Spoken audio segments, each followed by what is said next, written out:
साक्षात् परब्रह्म तस्मै श्री गुरुवे नमः। राम रामेति रामेति रमे रामे मनोरमे सहस्रनाम तत्तुल्यं राम नामे वरानने। मनोजवं मारुततुल्यवेगं जितेन्द्रियं बुद्धिमतां वरिष्ठं वातात्मजं वन्नरयुतमुक्तं श्रीरामदूतं शरणं प्रपद्ये। सियावर रामचंद्र भगवान की जय।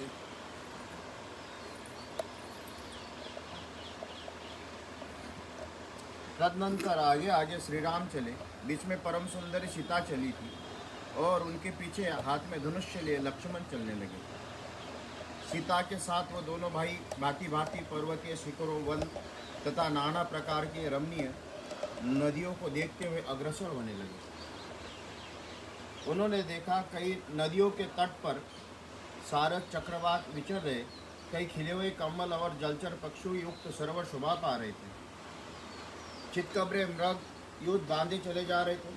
कई बड़े बड़े सिंह वाले मदरमत्त भैंसे तथा बड़े हुए दांत वाले जंगली सुअर व वृक्ष के वैरी दंतार हाथी दिखाई देते थे। दूर तक यात्रा तय करने के बाद जब सूर्य अस्ताचल को जाने लगे, तब तीनों एक साथ देखा सामने एक बड़ी ही सुंदर तालाब है, जिसकी लंबाई चौड़ाई 1 योजन जान पड़ती है। वह सरोवर लाल और श्वेत कमलों से भरा हुआ था। उसमें क्रीड़ा करते हुए झुंड के झुंड हाथी उसकी शोभा बढ़ा रहे थे तथा सारस, राजहंस तथा कालहंस आदि पक्षियों एवं जल से उत्पन्न होने वाले मत्स्य जंतुओं से वो व्याप्त दिखाई देता था। स्वच्छ जल से भरे हुए रमणीय सरोवर गाने बजाने का शब्द सुनाई देता था, किंतु कोई दिखाई नहीं दे रहा था। तब श्री राम और महारथी लक्ष्मण कौतूहलवश अपने साथ ही आए हुए धर्मभूत नामक मुनि से पूछना आरंभ किया। महामुनि, ये अत्यंत अद्भुत संगीत की ध्वनि सुनकर हम सब लोगों को बड़ा कौतूहल हो रहा है। ये क्या है, इसे अच्छी तरह से बताइए। श्री रामचंद्र जी इस प्रकार पूछने पर धर्मात्मा धर्मभूत नामक मुनि तुरंत ही सरोवर के प्रभाव का वर्णन आरंभ किया। श्री राम में पंचाप्सर नामक सरोवर है, जो मुनि के अगाध जल से ये भरा रहता है। मार्कंडे की नामक मुनि के अपने तप के द्वारा इसका निर्माण किया था। महामुनि मांडकर्णी के एक जलाशय में रहकर केवल वायु का आहार करते हुए 10 सहस्त्र वर्ष तक तीव्र तपस्या की थी। उस समय अग्नि आदि सब देवता उनके तप से अत्यंत व्यथित हो उठे और आपस में मिलकर वो सब के सब इस प्रकार कहने लगे। जान पड़ता है कि मुनि, हम लोगों से किसी का भी स्थान को लेना चाहते हैं, ऐसा सचकर सब देवता वहाँ मनी मन उद्विग्न हो उठे। तब उनकी तपस्या से विघ्न डालने के लिए संपूर्ण देवताओं ने 5 प्रधान अप्सराओं को नियुक्त किया, जिनकी अंग कांति विद्युत के समान चंचल थी। तदनंतर जिन्होंने लौकिक एवं पारलौकिक धर्म का ज्ञान प्राप्त कर लिया था, उस मुनि का 5 अप्सराओं ने देवताओं का कार्य सिद्ध करने के लिए काम के अधीन कर दिया। मुनि की पत्नी बनी हुई वो 5 अप्सराएं यहाँ रहती है। उनकी रहने के लिए तालाब के भीतर घर बना हुआ है, जो जल के अंदर छिपा हुआ है। उनके घर में सुखपूर्वक रहती हुई 5 अप्सराएं तपस्या के प्रभाव से युवा अवस्था को प्राप्त हुई मुनि को अपनी सेवा से संतुष्ट करती है। क्रीड़ा विहार में लगी हुई उन अप्सराओं की वाद्यों की ध्वनि सुनाई देती, जो भूषणों की झनकार के साथ मिली हुई, साथ ही गीत का भी मनोहर शब्द सुनाई पड़ता। अपने भाई के साथ महायशस्वी रघुनाथ जी उन भावी आत्मा महर्षि तथा कथक को ये तो बड़े आश्चर्य की बात है कि यह कहकर स्वीकार किया। इस प्रकार कहते हुए श्री रामचंद्र जी को एक आश्रम मंडल दिखाई दिया, जहाँ सब पुष्प और वलकर वस्त्र फैले हुए थे। वह आश्रम ब्राह्मी लक्ष्मी ब्रह्म तेज से प्रकाशित था। विधेय नंदिनी सीता तथा लक्ष्मण ने उस वजस्वी आश्रम मंडल में प्रवेश करके ककुस्तकुल भूषण श्री राम ने उस समय सुखपूर्वक निवास किया। वहाँ के महर्षि ने उनका बड़ा आदर सत्कार किया।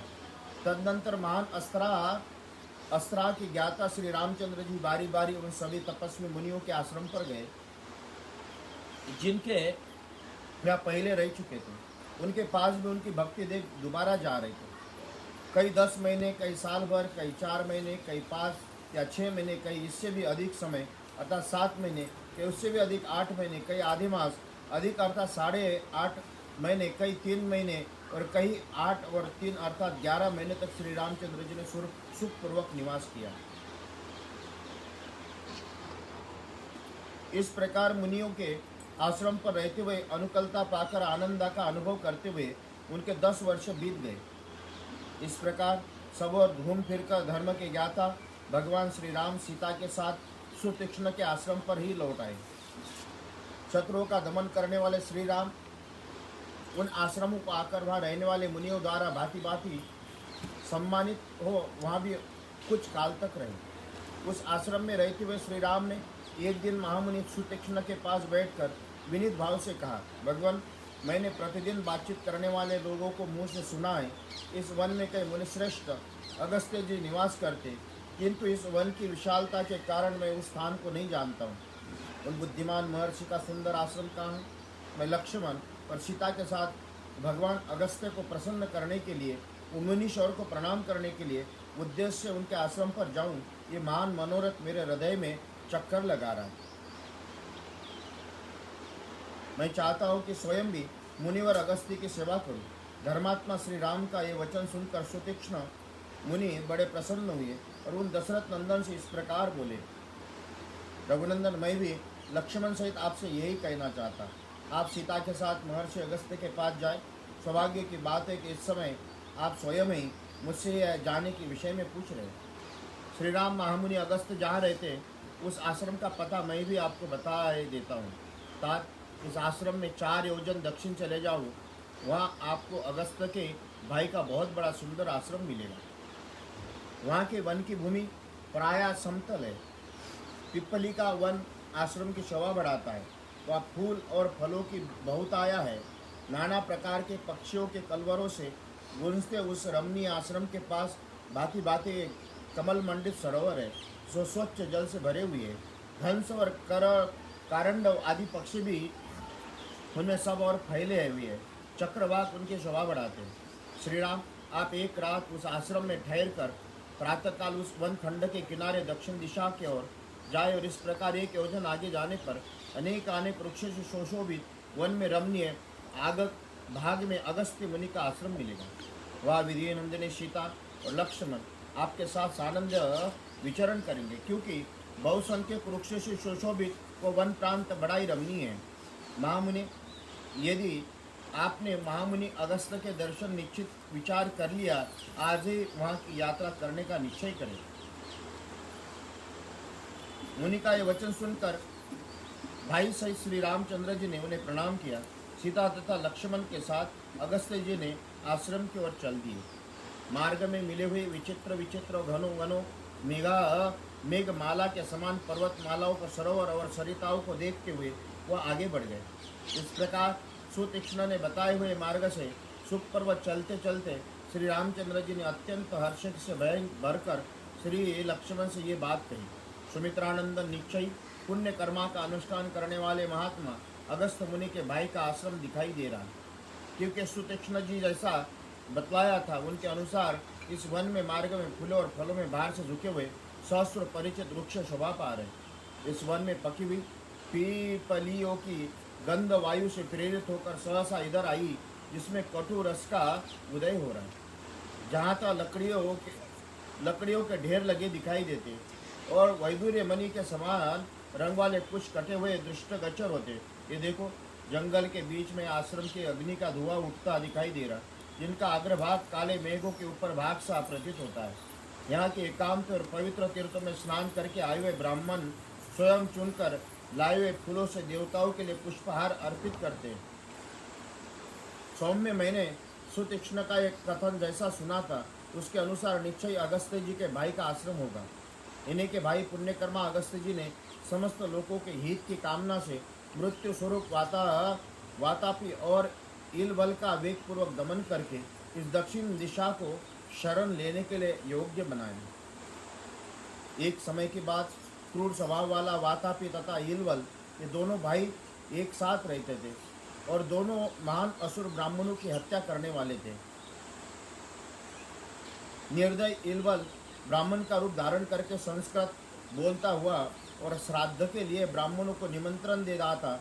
फिर मेष जीवशाक और रूप धारण करने वाले अपने भाई वाता पिता का संस्कार करके श्राद्ध कल्पोक्त विधि से ब्राह्मणों को खिला देता था। वो ब्राह्मण जब भोजन कर लेते तब इलवल उच्च स्वर से बोलता था, वातापी निकलो।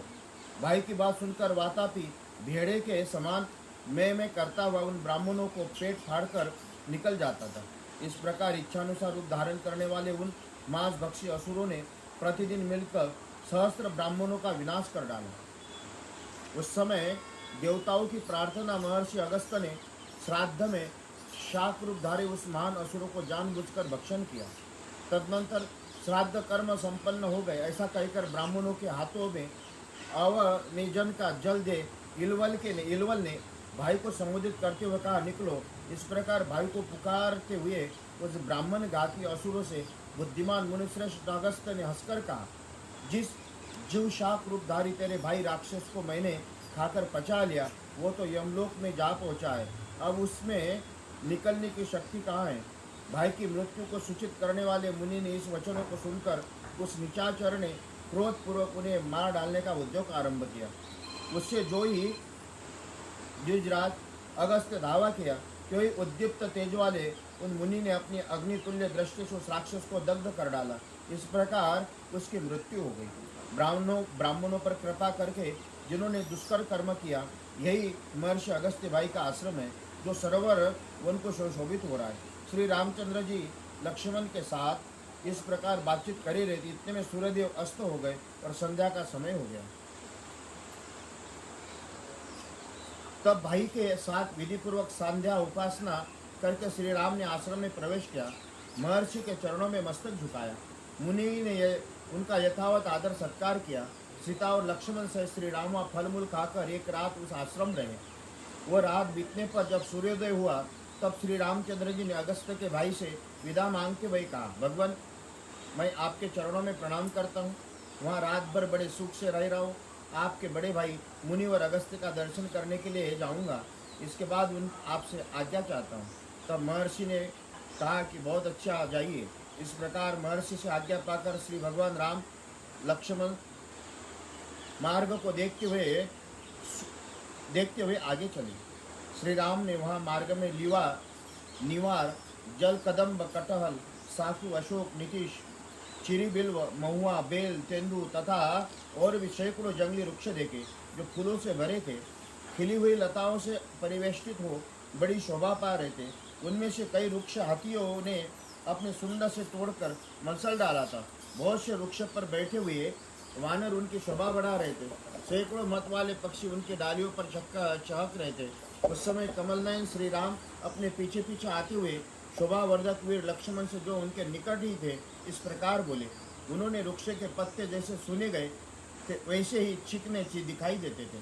पशु और पक्षी भी क्षमाशील और शांत। इसमें जान पड़ता था कि उन भावित आत्मा शुद्ध अंतकरण वाले महर्षि अगस्त्य का आश्रम यहाँ से अधिक दूर नहीं है।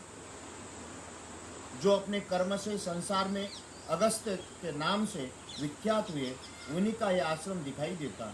जो थके मांदे पथिकों को थकावटों से दूर करने वाले इस आश्रम वन यज्ञ याग संबंधी अधिक धूमों से व्याप्त है। चिर वस्त्रों की पंक्तियाँ इनकी शोभा बढ़ाती है। यहाँ मृगों का झुंड सदा शांत रहता है तथा इस आश्रम में नाना प्रकार के पक्षियों के कलवल और गूंज रहे थे। जिन पुण्यकर्मा महर्षि अगस्त्य ने समस्त लोगों की हित कामना मृत्यु स्वरूप राक्षसों का एक पूर्वक दमन करके इस दक्षिण दिशा को शरण लेने के योग्य बना दिया, जिनके प्रभाव से राक्षस दक्षिण दिशा को केवल दूसरे भयभीत होकर देखते, इनका उपभोग भी नहीं करते, उन्हीं का यह आश्रम है।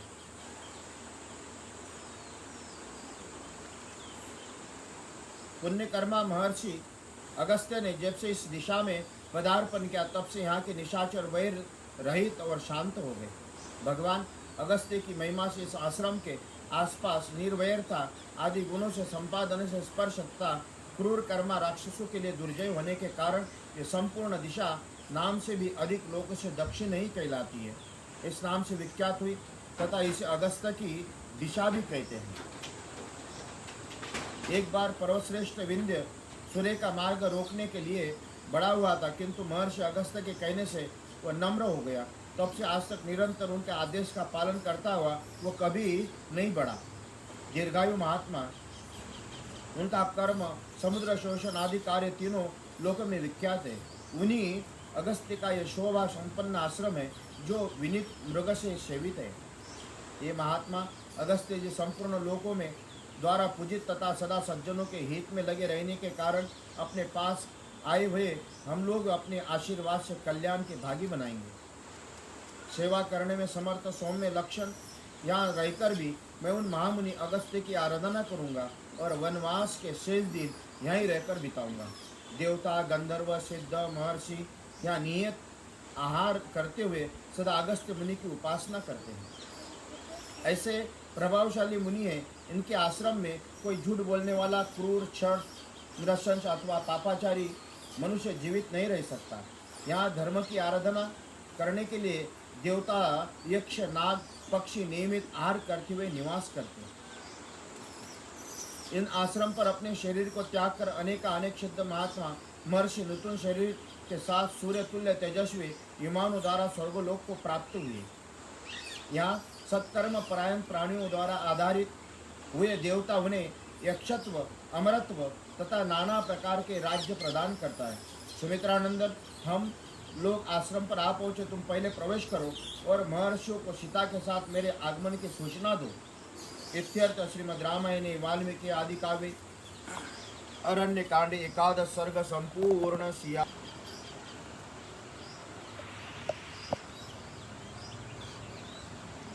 श्री रामचंद्र जी के छोटे भाई लक्ष्मण ने आश्रम में प्रवेश करके अगस्त्य जी के शिष्य भेंट की और उनसे ये बात कही। मुने, अयोध्या में जो दशरथ नाम से प्रसिद्ध राजा थे, उनके ज्येष्ठ पुत्र महाबली श्री रामचंद्र जी अपनी पत्नी सीता के साथ महर्षि का दर्शन करने के लिए आए हैं। मैं उनका छोटा भाई हितेशी और अनुकूल चाहने वाला भक्त हूँ। मेरा नाम लक्ष्मण है। संभव ये है कि नाम कभी आपके कानों में पड़ा हो। हम सब लोग पिता की आज्ञा से इस अत्यंत भयंकर वन में आए। भगवान अगस्त्य मुनि का दर्शन करना चाहते, आप उसे ये समाचार निवेदित करिए। लक्ष्मण की बात सुनकर उस तपोधन ने बहुत अच्छा कहकर महर्षि को समाचार देने के लिए अग्निशाला में प्रवेश किया। अग्निशाला में प्रवेश करके अगस्त्य ने उस प्रिय शिष्य ने, जो अपनी तपस्या के प्रभाव से दूसरों के लिए दुर्जय थे, उन मुनिश्रेष्ठ अगस्त्य के पास जहाँ हाथ जोड़कर कथानुसार उन्हें श्री रामचंद्र जी के आगमन की सूचना शीघ्रतापूर्वक सुनाई। महामुनि राजा दशरथ के दोनों पुत्र श्री राम, लक्ष्मण आश्रम पधारे। श्री राम अपनी धर्मपत्नी सीता के साथ है। दोनों शत्रु दमन वीर अपने आपकी सेवा में उद्देश्य से आपका दर्शन करने के लिए आए हैं। अब इस विषय में जो कुछ कहना था या करना हो, इसके लिए आप मुझे आज्ञा दें। शिष्य से लक्ष्मण से श्री राम महाभाग विजयनंदिनी सीता के शुभागमन की समाचार सुनकर महर्षि ने इस प्रकार कहा, सौभाग्य की बात है, आज चिरकाल के बाद श्री रामचंद्र जी स्वयं ही मुझसे मिलने के लिए आ गए। मेरे मन में बहुत दिनों से यह अभिलाषा थी, एक बार मेरे आश्रम पर पधार जाओ। पत्नी सहित श्री राम और लक्ष्मण को सत्कार पूर्वक आश्रम के भीतर मेरे समीप ले आओ। तुम अब तक उन्हें ले क्यों नहीं आए? धर्मज्ञ महात्मा अगस्त्य मुनि का ऐसा कहने पर शिष्य हाथ जोड़कर उन्हें प्रणाम किया और कहा, बहुत अच्छा, तभी ले आता हूँ। इसके बाद वह शिष्य आश्रम से निकलकर शीघ्रतापूर्वक लक्ष्मण के पास गए और बोला, रामचंद्र जी कौन है? वो स्वयं आश्रम में प्रवेश करे और मुनि का दर्शन करने के लिए चले। तब लक्ष्मण ने शिष्य के साथ आश्रम के द्वारा जाकर उसे रामचंद्र जी और जनक किशोरी सीता का दर्शन कराया।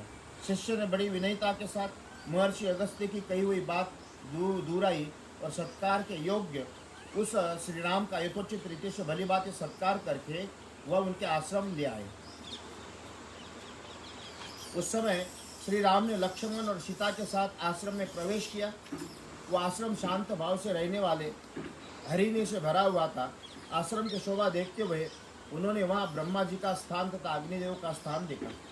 फिर क्रमशः भगवान विष्णु, महेंद्र, सूर्य, चंद्रमा, भक्त, कुबेर, धाता, विधाता, वायु पाराशरी, महात्मा, वरुणी, गायत्री, वसु, नागराज, अनंत, गरुड़, कार्तिकेय, धर्मराज के पृथक पृथक स्थान का निरीक्षण किया।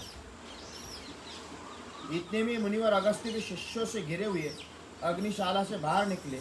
वीर श्री राम ने मुनियों के आगे आगे आते हुए उद्दीप्त तेजस्वी अगस्त्य का दर्शन किया और अपनी शोभा का विस्तार करने वाले लक्ष्मण से इस प्रकार का, लक्ष्मण, भगवान अगस्त्य मुनि आश्रम से बाहर निकल रहे, ये तपस्या के निधि है।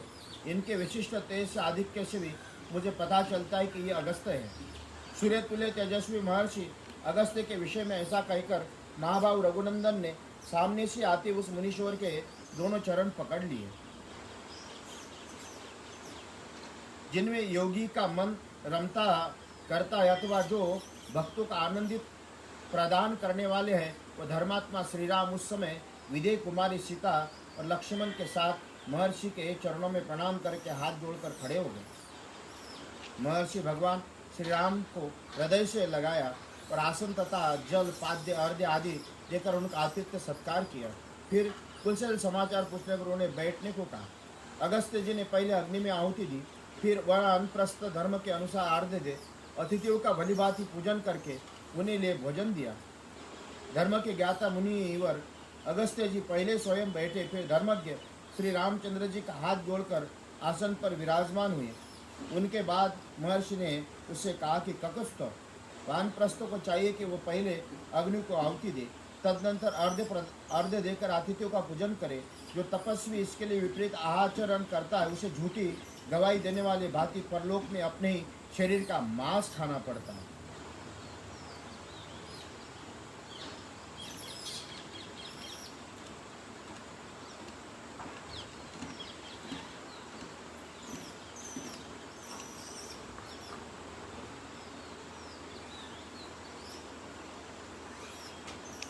आप संपूर्ण लोकों के राजा, महारथी, धर्मात्मा, धर्म का आचरण करने वाले तथा मेरे प्रिय अतिथियों के रूप में इस आश्रम पर पधारे, अतः आप हम लोगों के माननीय और पूजनीय हैं। ऐसा कहकर महर्षि अगस्त्य ने फल मूल तथा अन्य उपयोग से इच्छानुसार भगवान श्री राम का पूजन किया। तत्पश्चात अगस्त्य जी ने उनसे इस प्रकार बोले, पुरुष्य, ये महान दिव्य धनुष्य विश्वकर्मा जी ने बनाया। इसमें सुवर्ण और हीरे जड़े हैं। ये भगवान विष्णु का दिया हुआ है तथा जो सूर्य के समान दैदीप्यमान अमोघ उत्तम बाण है, ब्रह्मा जी का दिया हुआ है। इसके सिवा इंद्र ने 2 तरकस दिए थे, जो तीखे तथा प्रज्वलित अग्नि के समान तेजस्वी बाणों से सदा भरे रहते, कभी खाली नहीं होते। साथ ये तलवार भी, जिसकी मुठ में सोना जड़ा हुआ है, इसकी म्यान भी सोने की ही बनी हुई है। श्री राम, पूर्व काल में भगवान विष्णु ने इस धनुष्य से युद्ध में बड़े बड़े असुरों का संहार करके देवताओं की उद्दीप्त लक्ष्मी को उनके अधिकार से लौटाया था। मानंद, आप ये धनुष्य, ये दोनों तरकस, ये बाण और ये तलवार राक्षसों पर विजय पाने के लिए ग्रहण कीजिए, ठीक उसी तरह जैसे वज्रधारी इंद्र वज्र ग्रहण करते हैं। ऐसा कहकर उस महान तेजस्वी अगस्त्य ने सभी श्रेष्ठ आयुध श्री रामचंद्र जी को सौंप दिए। तत्पश्चात वे बोले, इत्यर्थ श्रीमद् रामायणे वाल्मीकि आदि काव्ये अयोध्या का आदि काव्य अरण्य कांडे 12 सर्ग संपूर्ण। सियावर राम। आप पर बहुत प्रसन्न हूँ लक्ष्मण, मैं तुम पर भी बहुत संतुष्ट हूँ। आप दोनों भाई मुझे प्रणाम करने के लिए जो सीता के साथ यहाँ तक आए, इससे मुझे बड़ी प्रसन्नता हुई। रास्ता चलने के परिश्रम से आप लोगों को बहुत थकावट हुई है, इसके कारण जो कष्ट हुआ वो आप दोनों को पीड़ा दे रहा होगा। मिथिलेश कुमारी जानकी भी अपनी थकावट दूर करने के लिए अधिक उत्कंठित है, ये बात स्पष्ट ही जान पड़ती है। ये सुकुमारी, और इसमें पहले भी ऐसे दुखों का सामना नहीं करना पड़ा। वन में अनेक प्रकार के कष्ट होते, फिर भी ये पति प्रेम से प्रेरित होकर यहाँ आई। श्री राम, जिस प्रकार सीता का यहाँ मन लगे, जैसा भी प्रसन्न रहे, वही कार्य आप करें। वन में आपके साथ आकर इसमें दुष्कर कार्य किया। रघुनंदन, सृष्टि काल से लेकर अब तक स्त्रियों का प्राय यही स्वभाव रहता आया। यदि पति सम अवस्था है तो धन धान्य से संपन्न तथा एवं सुखी है तो उसमें अनुराग रखती है, परंतु यदि वह विषम अवस्था में पड़ जाता है तो दरिद्र एवं रोगी हो जाता है तब उसे त्याग देती हैं। स्त्रियां विद्युत की चपलता, शस्त्रों की तीक्ष्णता और गरुड़ और वायु की तीव्र गति का अनुसरण करती है। आपकी ये धर्मपत्नी सीता एवं सब दोषों से रहित है, स्पर्शनीय एवं पातिव्रत्य में उसी तरह अग्रगण्य है जैसे देवियों में अरुंधति है। शत्रुदमन, श्री राम आज से इस देश की शोभा बढ़ गई है, जहाँ सुमित्रा कुमार लक्ष्मण, विधेय नंदिनी सीता के साथ आप निवास करेंगे। मुनि का ऐसा कहने पर श्री रामचंद्र जी ने प्रज्वलित अग्नि के समान तेजस्वी उस महर्षि के दोनों हाथ जोड़कर ये विनय युक्त बात कही। भाई और पत्नी सहित, जिसके अर्थात मेरे गुणों से हमारे गुरुदेव मुनिवर अगस्त्य जी यदि संतुष्ट हो रहे, तब मैं धन्य हूँ। मुझ पर मुनीश्वर का महान अनुग्रह है। परंतु मुने, अब आप मुझे ऐसा कोई स्थान बताइए जहाँ बहुत से वन हो, जल की सुविधा हो और जहाँ आश्रम बनाकर मैं सुखपूर्वक सानंद निवास कर सकूं। श्री राम का ये कथन सुनकर मुनिश्रेष्ठ धर्मात्मा अगस्त्य 2 घड़ी तक कुछ सोच विचार किया। तदनंतर वे शुभ वचन बोले। तात, यहाँ से 2 योजन की दूरी पर पंचवटी नाम से विख्यात एक बहुत ही सुंदर स्थान है, जहाँ बहुत से मृग रहते तथा फल, मूल और जल की अधिक सुविधा है। वहाँ जाकर लक्ष्मण के साथ आप आश्रम बनाइए और पिता की यथोक्त आज्ञा का पालन करते हुए वहाँ सुखपूर्वक निवास कीजिए। अनग, आपका हो और दशरथ का ये सारा वृत्तांत मुझे अपनी तपस्या के प्रभाव से अपने प्रति स्नेह होने के कारण अच्छी तरह से विदित है। आप तपोवन के मेरे साथ रहने के और वनवास का शेष समय वही बिताने की अभिलाषा प्रकट करके भी जो यहाँ से अन्यत्र रहने योग्य स्थान के विषय में मुझसे पूछा है, इसमें आपका हार्दिक अभिप्राय क्या है, ये मैंने अपने तपोबल से जान लिया। आपने ऋषियों की रक्षा के लिए राक्षसों के वध की प्रतिज्ञा की है। इस प्रतिज्ञा का निर्वाह अन्यत्र रहने से ही हो सकता है, क्योंकि ये राक्षसों का आना जाना नहीं होता। इसलिए मैं आपसे कहता हूँ कि पंचवटी में जाइए, वहाँ की वनस्थली बड़ी रमणीय है। वहाँ मिथिलेश कुमारी सीता आनंदपूर्वक सब और विचरण करेगी। रघुनंदन, वहाँ स्पूर्णीय स्थान यहाँ से अधिक दूर नहीं है। गोदावरी के पास उसी के तट पर तथा मैथिली का मन भी वहीं खूब लगेगा। महाभाव, यह स्थान प्रचुर फल मूलों से संपन्न, भांति भांति के विहंगों से सेवित, एकांत, पवित्र और रमणीय है। श्री राम, आप भी सदाचार्य ऋषियों के रक्षा करने में समर्थ है। यहाँ रहकर तपस्वी मुनियों का पालन कीजिए। वीर, ये जो महुओं का विशाल वन दिखाई देता है, इसके उत्तर से जो होकर जाना चाहिए, उस मार्ग से जाते हुए आपको यहाँ एक बरगद का वृक्ष मिलेगा। उसके आगे कुछ दूर तक ऊंचा मैदान है। उसे पार करने के बाद एक पर्वत दिखाई देगा। उस पर्वत से थोड़ी ही दूर पर पंचवटी नाम से प्रसिद्ध सुंदर वन है, जो सदा फूलों से सुशोभित रहता है। महर्षि अगस्त्य के ऐसा कहने पर लक्ष्मण सहित श्री राम ने उनका सत्कार करके उस सत्यवादी महर्षि से वहाँ जाने की आज्ञा मांगी। उनकी आज्ञा पाकर उन दोनों भाइयों ने उनके चरणों की वंदना की। सीता के साथ वो पंचवटी नाम के आश्रम की ओर चले। राजकुमार श्री राम और लक्ष्मण ने पीठ पर तरकस बांध हाथ में धनुष्य लिए। दोनों भाई समरांगन में कातरता दिखाने वाले नहीं थे। वो दोनों बंधु महर्षि के बताए हुए मार्ग से बड़ी सावधानी के साथ पंचवटी की ओर प्रस्थित हुए। इत्यर्थ श्रीमद् रामायणे वाल्मीकि आदि काव्ये अरण्य कांडे त्रयोदश सर्ग संपूर्ण। पंचवटी जाते समय बीच में श्री रामचंद्र जी को एक विशाल का ग्रह मिला, जो भयंकर पराक्रम प्रकट करने वाला था। वन में बैठे उस विशाल पक्षी को देखकर महाभाग श्री राम लक्ष्मण ने उस राक्षस से समझा और पूछा, आप कौन है? तो उस पक्षी ने बड़ी मधुर और कोमल वाणी से उन्हें प्रसन्न करते हुए कहा कि बेटा, मुझे अपने पिता का मित्र समझो। पिता का मित्र जानकर श्री रामचंद्र जी ने गृध का आदर किया और शांत भाषा उसका कुल और नाम पूछा।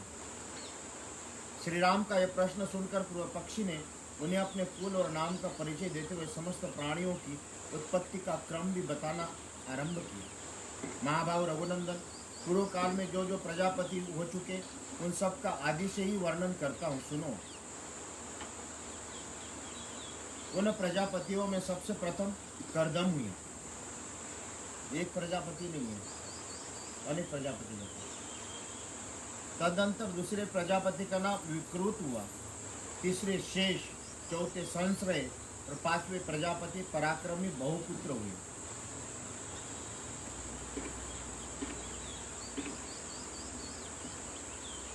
छठे स्थानु, सातवें मरीज, आठवें अत्रि, नौवें महान शक्तिशाली क्रतु, 10वें पुलस्य, 11वें अंगिरा, 12वें प्रचता वरुण और 13वें प्रजापति पुलह हुए।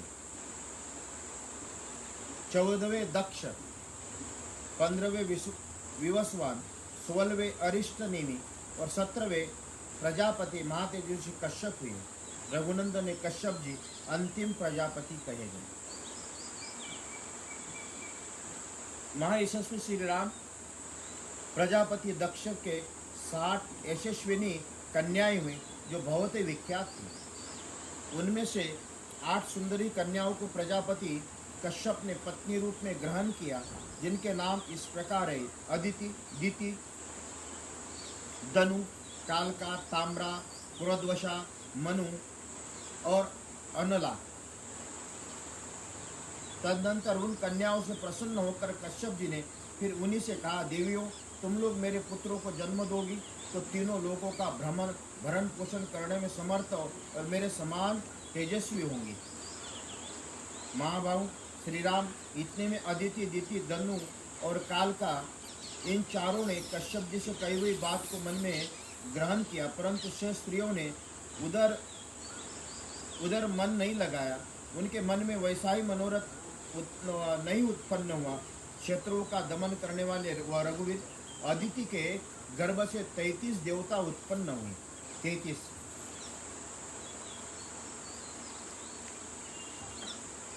12 आदित्य, 8 वसु, 11 रुद्र, 2 अश्विनी कुमार और शत्रु को ताप देने वाले श्री राम, यही 33 देवता हैं। तात दिति ने दैत्य नाम से प्रसिद्ध यशस्वी पुत्रों को जन्म दिया।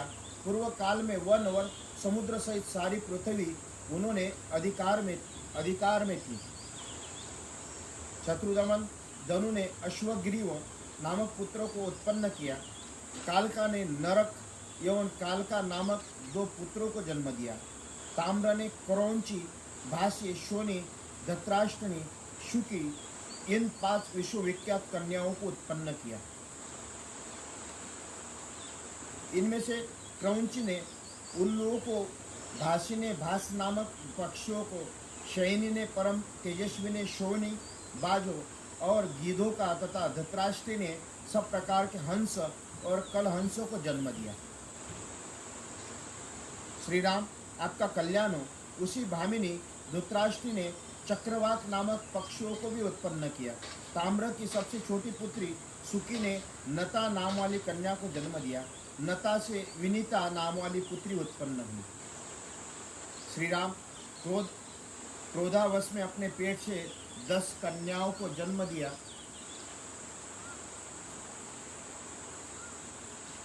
जिसके नाम है मृगी, मृगमंदा, हरि, भद्रमदा, मातंगी, शार्दुली, श्वेता, सुरभि, सर्वलक्षण संपन्ना, सूरसा और कद्रुका। नरेशों में श्रेष्ठ श्री राम मृगी की संतान सारे मृग और मृगमंदा के रक्ष और श्रमर और चमर है। भद्रमदा ने इरावती नामक कन्या को जन्म दिया, जिसका पुत्र है ऐरावत नामक महान गजराज, जो समस्त लोगों को अभिष्ट है। हरि की संतानें हरि, सिंह तथा तपस्वी, विचारशील वानर तथा गोलांगुल लंगूर, जो क्रोधावशा की पुत्री शार्दुलु ने व्याघ्र नामक पुत्र उत्पन्न किए। नरश्रेष्ठ मातंग की संतानें मातंग हाथी, जो काकुस्थ श्वेत ने अपने पुत्र के रूप में एक दिग्गजों को जन्म दिया। श्री राम आपका भला हो। क्रोध वशा की पुत्री सुरभि देवी ने 2 कन्याएं उत्पन्न की, रोहिणी, यशस्विनी, गंधर्वी। रोहिणी ने गौओं को जन्म दिया और गंधर्व ने घोड़ों का ही पुत्र रूप में प्रकट किया। श्री राम सुरसा ने नागों को और कद्रु ने पन्नगों को जन्म दिया। नरश्रेष्ठ महात्मा कश्यप की पत्नी मनु ने ब्राह्मण, क्षत्रिय, वैश्य तथा शूद्र जाति वाले मनुष्यों को जन्म दिया। मुख से ब्राह्मण उत्पन्न हुए, हृदय से क्षत्रिय हुए, उरुओं से वैश्य का जन्म हुआ और दोनों पैरों से शूद्रों का ऐसी प्रसिद्धि है। कश्यप पत्नी अन्न अन अनला ने पवित्र फल वाले समस्त वृक्षों को जन्म दिया। कश्यप पत्नी ताम्र की पुत्री जो शुक्री थी, उसकी पौत्री विनीता थी। कद्रु सुरसा की बहन और क्रोधावशा की पुत्री कही गई है। इनमें से कद्रु ने एक सहस्त्र नागों को उत्पन्न किया, जो इस पृथ्वी का धारण करने वाले विनीता के दो पुत्र हुए, गरुड़ और अरुण। उन्हीं विनीता नंदन अरुणा से मैं और मेरे बड़े भाई संपाति उत्पन्न हुए। शत्रुदमन रघुवीर, आप मेरा नाम जटायु समझे। मैं शोनी का पुत्र हूँ। ताम्रा की पुत्री जो शैनी बताई गई है, उसी की परंपरा में उत्पन्न हुई एक शैनी मेरी माता हुई। तात, यदि आप चाहे तो मैं यहाँ आपके निवास में सहायक होऊंगा। ये दुर्गम वन मृग राक्षसों से सेवित है। लक्ष्मण सहित आप यदि अपनी पर्णशाला को कभी बाहर चले जाए, और उस अवसर पर मैं देवी सीता की रक्षा करूंगा। यह सुनकर श्री रामचंद्र जी ने जटायु का बड़ा सम्मान किया। प्रसन्नता पूर्वक उनको गले लगाकर वो उनके सामने नतमस्तक हो गए। फिर पिता के साथ जिस प्रकार उनकी मित्रता हुई थी, वो प्रसन्न मन से श्री राम ने जटायु के मुख से बारंबार सुना। तत्पश्चात वो मिथिलेश कुमारी सीता को उनके संरक्षण में सौंपकर लक्ष्मण उन अत्यंत बलशाली पक्षी जटायु के साथ ही पंचवटी की ओर चल दिए। श्री रामचंद्र जी मुनिद्रोही राक्षसों को शत्रु समझकर उन्हें उसी प्रकार दग्ध कर डालते थे, जैसे आग पतिंगकों को जलाकर भस्म कर देते। इत्यर्थ श्रीमद् रामायणे वाल्मीकि आदि काव्ये अरण्य कांडे 14 सर्ग संपूर्ण। लोगों से भरी हुई पंचवटी में पहुंचकर श्री राम उद्दीप्त तेज वाले अपने भाई लक्ष्मण से कहा, सौम्य मुनिवर, अगस्त्य ने हमें जिस स्थान का परिचय दिया था, उनके तथाकथित स्थानों में हम लोग आ पहुँचे। यही पंचवटी का प्रदेश है। यहाँ का वन प्रांत पुष्पों कैसे शोभा पा रहा है। लक्ष्मण, तुम इस वन में चारों ओर दृष्टि से डालो, क्योंकि इस कार्य में निपुण तथा देख कर निश्चय करो कि किस स्थान पर आश्रम बनाना है, मेरे लिए अच्छा होगा। लक्ष्मण, तुम किस ऐसे स्थानों को ढूंढ निकालो जहाँ से जलाशय निकट हो, विदेह कुमारी सीता का मन लगे, जहाँ तुम और हम भी प्रसन्नतापूर्वक रह सके, जहाँ वन और जल दोनों का रमणीय दृश्य हो, जिस स्थान के आसपास भी समिधा, फूल, पुष्प और जल मिलने की सुविधा हो। श्री रामचंद्र जी का ऐसा कहने पर लक्ष्मण दोनों हाथ जोड़कर सीता के सामने ही ककुस्थ कुलभूषण श्री राम इस प्रकार बोले, काकुस्थ, आपके रहते हुए मैं सदा अपराधी नहीं हूँ। मैं सैकड़ों या अनंत वर्षों तक आपकी आज्ञा में अधीन रहना चाहती हूँ। अतः आप स्वयं ही देखकर जो स्थान सुंदर जान पड़े, वह आश्रम बनाने के लिए मुझे आज्ञा दे। कहे कि तुम अमुक स्थान पर आश्रम बनाओ। लक्ष्मण ने इस प्रकार वचन से अत्यंत तेजस्वी श्री भगवान श्री राम ने बड़ी प्रसन्नता हुई।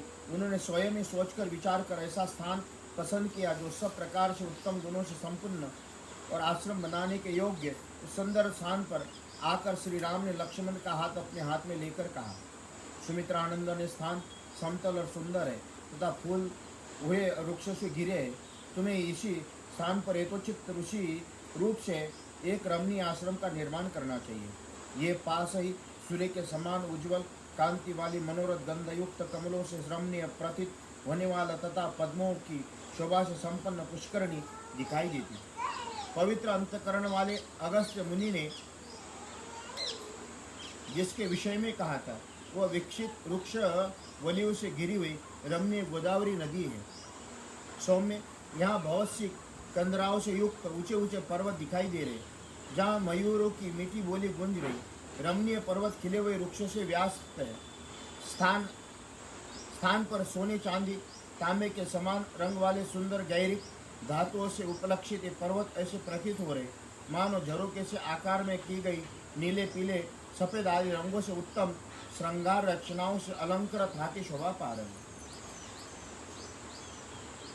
पुष्प, गुल्म, लता, वल्लियों से युक्त साल, ताल, तमाल, खजूर, कटहल, जल कदम्ब, तिन, पुनांग, आम, अशोक, तिलक, केवड़ा, चंपा, संदन, चंदन, कदम्ब, परनास, लकुस, धौ, अश्वकर्ण, खैर, शमी, पलाश, पटल आदि वृक्षों से घिरे हुए पर्वत बड़ी शोभा पा रहे थे। सुमित्रानंद, ये बहुत ही पवित्र और बड़ा रमणीय स्थान है। यहाँ बहुत से पशु पक्षी निवास करते हैं। हम लोग भी यही पक्षीराज जटायु के साथ रहेंगे। श्री राम के ऐसा कहने पर शत्रु वीरों का सहार करने वाले महाबली लक्ष्मण ने भाई के लिए शीघ्र ही आश्रम बनवाकर तैयार किया। वह आश्रम एक अत्यंत विस्तृत पर्णशाला के रूप में बनाया था। महाबली लक्ष्मण ने पहले ही वह मिट्टी एकत्र करके दीवार खड़ी की, फिर उसमें से सुंदर एक सुदृढ़ खंभे लगाए। खंभों के ऊपर बड़े बड़े बांस तिरछे करके रखे। बांसों में रखे दिए जाने पर कुटी बड़ी सुंदर दिखाई दे रही थी। फिर उस बांसों पर उन्होंने शमी वृक्ष की शाखाएं फैला दी, उनके मजबूत रस्सियों से कसकर बांध दिया। इसके बाद ऊपर से कुछ कान रसकंडे सरकंडे पत्ते बिछाकर पर्णशाला को भली भांति छा दिया। नीचे की भूमि को बराबर करके उस कुटी को बड़ा रमणीय बना दिया।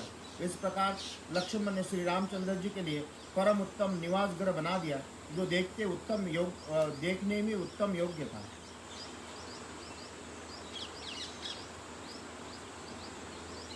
उसे तैयार करके श्री राम लक्ष्मण गोदावरी के नदी के तट पर जाकर तत्काल उसे स्नान किया। कमल के फूल फल लेकर भी वही लौट आए। तदनंतर शास्त्रीय विधि से अनुसार देवताओं के लिए फूलों की बलि उपहार सामग्री अर्पित की तथा वास्तु शांति करके उन्हीं को अपना बनाया हुआ आश्रम श्री रामचंद्र जी को दिखाया। भगवान श्री राम सीता के साथ उस नए बने हुए सुंदर आश्रम को देखकर बहुत प्रसन्न हुए। कुछ काल तक उसके भीतर खड़े रहे और तत्पश्चात अत्यंत हर्ष से भरकर उन्होंने दोनों भुजाओं से लक्ष्मण को कसकर हृदय से लगा लिया और बड़े स्नेह के साथ कहा, सामर्थ्यशाली लक्ष्मण, मैं तुम पर बहुत प्रसन्न हूँ। तुमने महान कार्य किया। इसके लिए कोई समुचित पुरस्कार तो न होने से मैंने तुम्हें गाढ़ आलिंगन प्रदान किया। लक्ष्मण, तुम मेरे मनोभाव को तत्काल समझ लेने वाले कृतज्ञ और धर्मज्ञ हो। तुम जैसे पुत्र के कारण मेरे धर्मात्मा पिता अभी मेरे नहीं हैं। तुम्हारे रूप में ही वो अब भी जीवित ही है। लक्ष्मण को ऐसा कहकर अपने शोभा का विस्तार करने वाले सुखी रामचंद्र जी प्रचुर फलों से संपन्न उस पंचवटी के प्रदेश में सबके साथ सुखपूर्वक रहने लगे। सीता और लक्ष्मण से सेवित धर्मात्मा श्री राम कुछ काल तक वहाँ उसी प्रकार रहे जैसे स्वर्गलोक में देवता निवास करते। इत्यर्थ श्रीमद् रामायणे वाल्मीकि आदि काव्ये अरण्य कांडे पंचदश सर्ग संपूर्णम बीत गई। प्रिय हेमंत का आरंभ हुआ। एक दिन प्रातःकाल रघुनंदन श्री राम स्नान करने के लिए परम रमणीय गोदावरी के नदी के तट पर गए। उनके छोटे भाई लक्ष्मण भी, जो बड़े विनीत पराक्रमी थे, सीता के साथ हाथ में घड़ा लिए उनके पीछे पीछे गई। जाते जाते श्री रामचंद्र जी ने इस प्रकार बोले, प्रिय वचन बोलने वाली भैया श्री राम, ये हम हेमंत काल आ पहुँचा है। आपको अधिक प्रिय है और इसमें जो शुभ संवत्सर अलंकृत सा प्रतीत होता है। इस ऋतु में अधिक ठंडक या पालने में कारण लोगों को शरीर रूपी रुका हो जाता है। पृथ्वी पर रब की खेती लहलाने लगती, जल अधिक शीतल होने के कारण पीने योग्य नहीं रहता और आग बड़ी प्रिय लगती है। नव संयोष्टि कर्म के अनुष्ठान की इस वेला में नूतन अन्न ग्रहण करने के लिए की गई आग्रण्य कर्म रूप पूजाओं द्वारा देवता और तथा पितरों को संतुष्ट करके उक्त आग्रण्य कर्म संपादन करने वाले सत्पुरुष निष्पाप हो जाते हैं। इस ऋतु में प्रायः सभी जनपदों के निवासियों की अन्न प्राप्ति विषय कामनाएं प्रचुर रूप से पूर्ण हो जाती है। गोरस की भी बहुतायत होती। विजय की इच्छा रखने वाले भूपालगण युद्ध यात्रा के लिए विचरण रहते। सूर्यदेव इन दोनों यम सेवित दक्षिण दिशा का दृढ़तापूर्वक सेवन करने लगते। इसलिए उत्तर दिशा सिंदूर बिंदु से वंचित हुई नारी की भांति शोशोभित या प्रकाशित नहीं हो रही।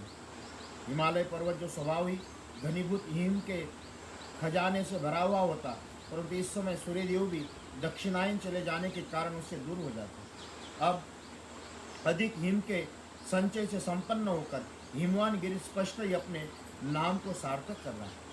मध्याह्न काल में धूप का स्पर्श होने से हेमंत के सुखमय दिन अत्यंत सुख से इधर उधर विचरण के योग्य होते। इन दोनों सुसेव्य होने के कारण सूर्यदेव सौभाग्यशाली जान पड़ते हैं। सेवन के योग्य न होने के कारण छा तथा जल अभागे प्रतीत होते। आजकल के दिन ऐसे ही सूर्य की किरणों का स्पर्श कोमल प्रिय जान पड़ता, वहाँ से अधिक पड़ते हैं, सर्दी सबल होती, कड़ाके कड़ाके का जाड़ा पड़ने लगता, साथ ही ठंडी हवा चलती है। पाला पड़ने से पत्तों के झड़ जाने के कारण जंगल सुने दिखाई देते और हिम के स्पर्श से कमल गल जाते। इस हेमंत काल की रातें बड़ी होने लगती है, इसमें सर्दी बहुत बढ़ जाती है। खुले आकाश में कोई नहीं सोता। पौष मास की रातें हिमपात के कारण धूसर प्रतीत होती। हेमंत काल में चंद्रमा का सौभाग्य सूर्य देव में चला गया। चंद्रमा सर्दी के कारण अश्रव्य और सूर्य मंद रश्मि होने के कारण श्रव्य हो गया।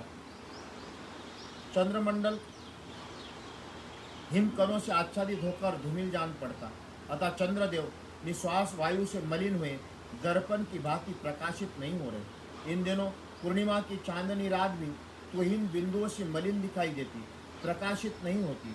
ठीक उसी तरह जैसे सीता अधिक धूप लगने से सावली सी दिखती है, पूर्ववत शोभा नहीं पाती।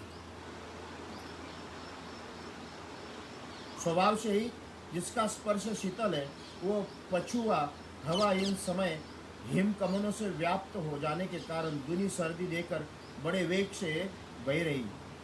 जो गेहूं के खेतों से युक्त जो बहुसंख्यक वन भाग से ढके हुए तथा क्रौंच सारस इसमें कलवर कर रहे हैं, सूर्योदय काल में इन वनों को बड़ी शोभा हो रही है। गेहूं का नाम तो उस समय भी लिखा हुआ है।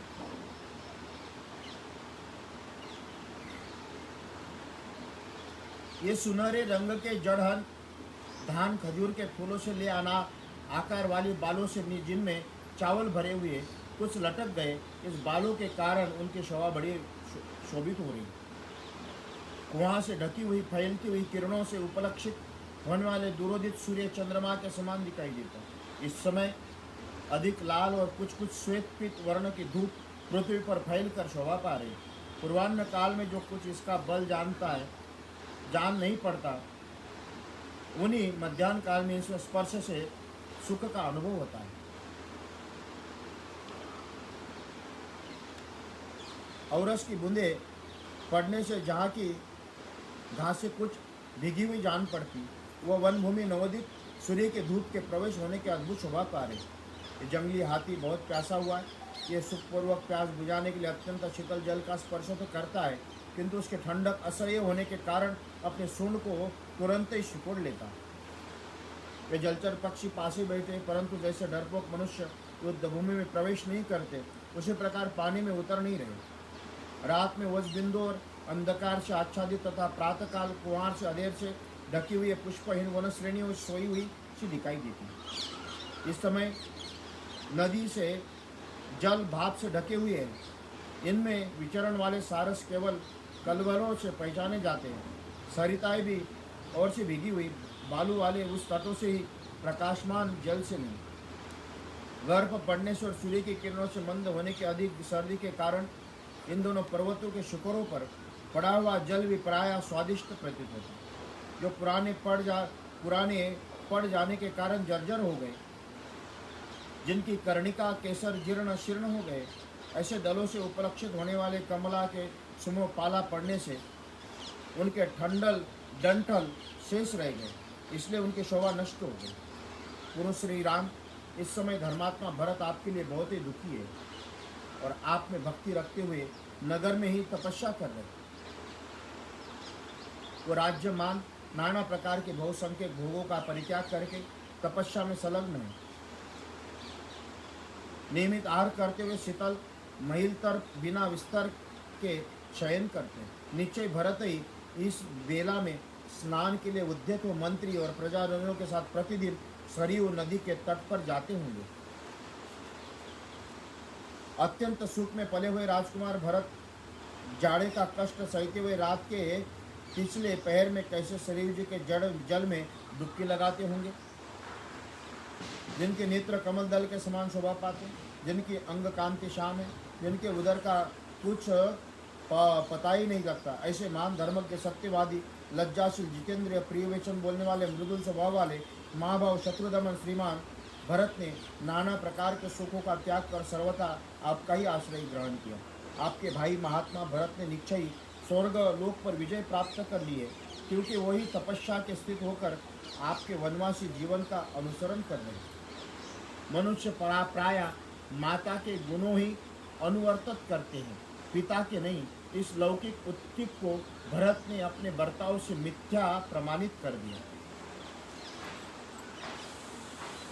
महाराज दशरथ जिनके पति है और भरत जैसा साधु जिनका पुत्र है, वो माता कैकेयी वैसे क्रूरता पूर्वक दुष्ट वाली कैसी हो गई।